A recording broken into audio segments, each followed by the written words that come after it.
Talks have resumed on Sunday in Cairo between negotiators trying to strike a Gaza ceasefire deal. A Hamas delegation has been meeting with U.S., Egyptian, and Qatari mediators. A key stumbling block is whether a truce would be temporary or permanent. Israeli Prime Minister Benjamin Netanyahu has vowed to launch a ground offensive into the southern city of Rafah, whether there's a truce or not. Palestinians in that city tensely wait for what might happen next.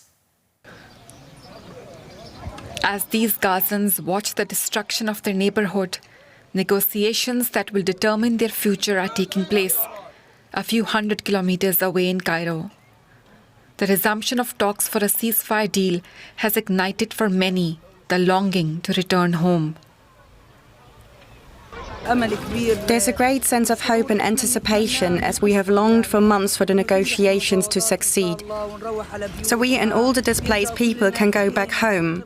We yearn for stability and bringing an end to the war and the destruction we have witnessed. We are very hopeful. God willing, we will rejoice when we return home, even if we remain in a tent like this one. But what matters is that we return to our homes. Many hope a ceasefire would end the bombing and allow in food, medicines, and other supplies that can save lives. Nahid Al-Masri, a grandfather, has found a cooked meal for his family of 16. The food distributed by the charity World Central Kitchen is helping them survive. Sometimes we have lunch, but we don't have dinner. And sometimes we have breakfast, but we don't have lunch. We must manage. Whatever food we get from outside is enough. We share it among ourselves and say, thank God. There used to be trucks, but now there are no trucks. We haven't had vegetables for a month and a half.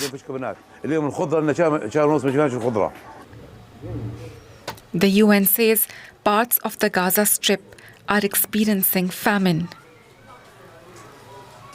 The almost 7 months of war has made the delivery and the distribution of aid extremely challenging. But now a possibility of a halt in fighting seems real to many. Gazans, who for months have been living through death and destruction, still have hope for better days.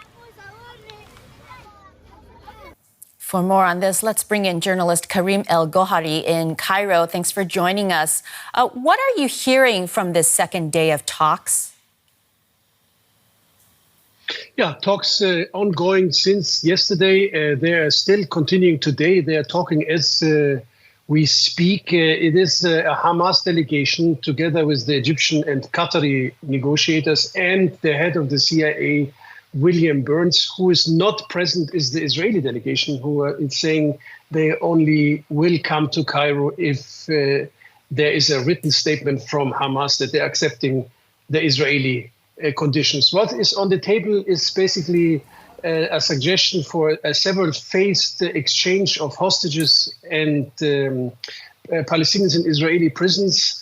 And what is under debate is how long the ceasefire will be, or what kind of guarantees will be that the ceasefire is going to hold. Hamas came in quite positively, said there are positive steps, but in the last hours we heard a few negative comments from Hamas sides saying that it is Netanyahu personally who's hindering the talks in Cairo.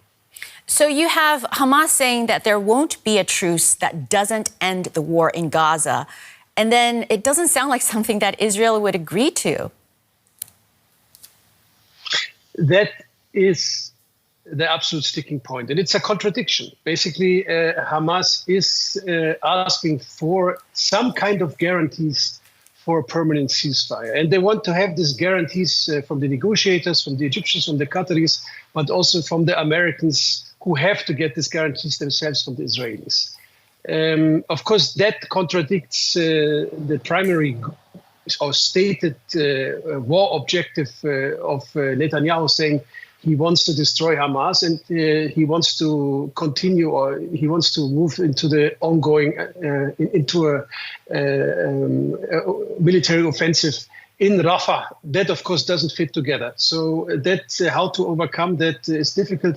Also, the other sticking point is that Hamas is asking for the Israeli army to withdraw from the Gaza Strip so that people can return back home from the south, where many of them are fled to and are displaced, and to go back to their houses. So difficult to see how this can be really bridged. And as you said, Netanyahu threatening to invade Rafah with or without a deal, it doesn't sound like a viable negotiating position. Is there any leverage from saying that? Can you talk a little bit about that sticking point? But Hamas made it very clear that when there will be an offensive in Rafah, it will be over with ceasefire negotiations. There will be no more exchanges of hostages.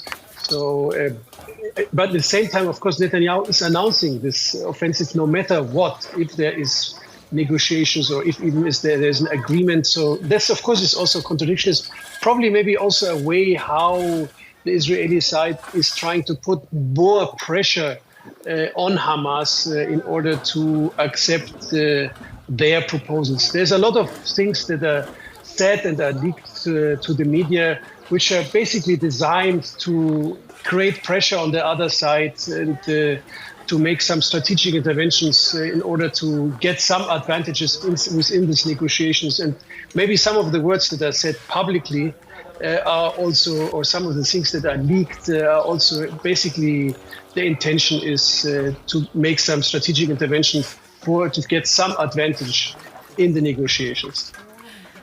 Karim El-Gawhary in Cairo, thank you so much for joining us. You're welcome. And now Benjamin Netanyahu's government has just voted to stop the Qatari broadcaster Al Jazeera from operating within Israel. The decision follows a law passed by the Israeli Knesset that allows the closure of foreign broadcasters considered to pose a security threat amid the war in Gaza. Israeli media say the block can last for 45 days. Al Jazeera has covered the ongoing war from both Gaza and Israel.